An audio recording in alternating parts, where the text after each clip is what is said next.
When she looked at me, eyes glimmered with excitement, and said, "I'm pregnant with triplets." My whole world seemed to freeze for a moment. Her hands trembled slightly as she smiled, waiting for my reaction. I forced a laugh, my throat tight. "That's incredible," I managed to say. It should have been one of the happiest moments of my life. But something deep inside me turned cold. Sophie wrapped her arms around me, nearly knocking me over, whispering, "Can you believe it, James? 3 babies." I hugged her back, pretending to share her joy, though my mind was racing. Triplets? We'd been together barely a year. We hadn't even talked seriously about having kids yet, let alone 3 at once. She soon rushed off to call her mom, her laughter echoing from the next room. As soon as she disappeared, my smile vanished. A quiet unease settled over me. For weeks, Sophie had been different. Working late, wearing a new perfume, locking her phone, coming home distracted.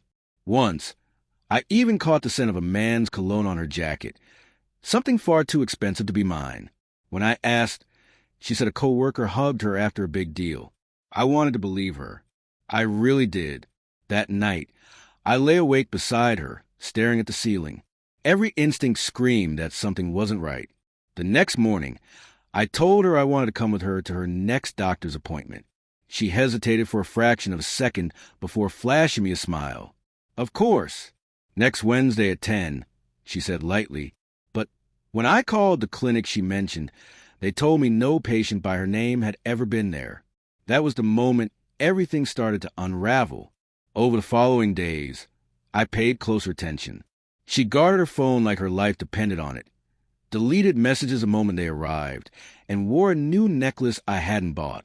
One night, I heard her whispering in the kitchen, her voice low and nervous. "It's fine. He believes me," she said. My stomach dropped. The next morning, when she left for another meeting, I followed her. She didn't go to work. She drove to an upscale hotel downtown. I parked a few spots away and watched. She checked her reflection in the car mirror before walking inside.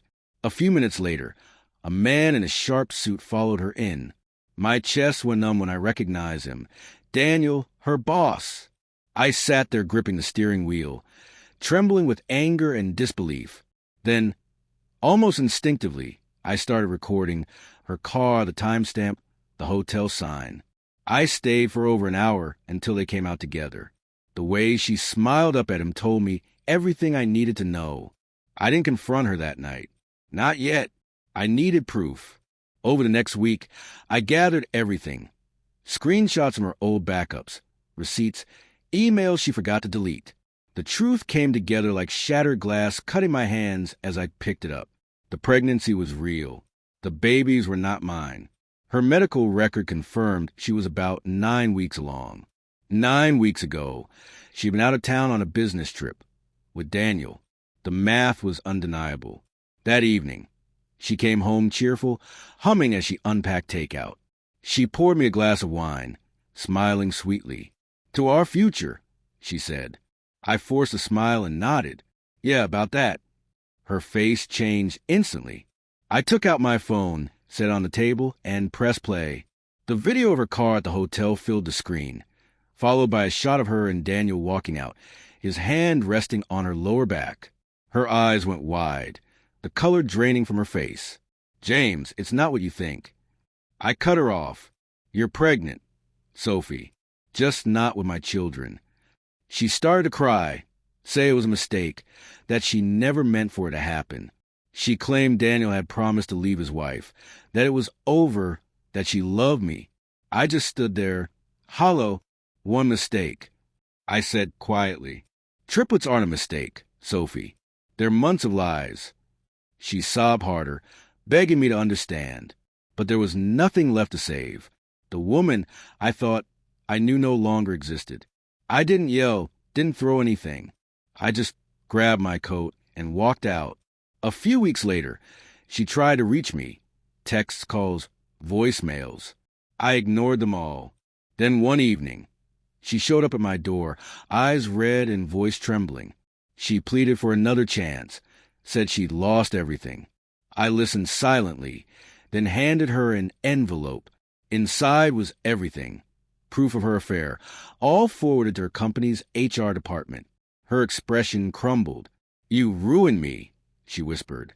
I met her gaze, calm and cold. "No, Sophie, you ruined us." Then I closed the door.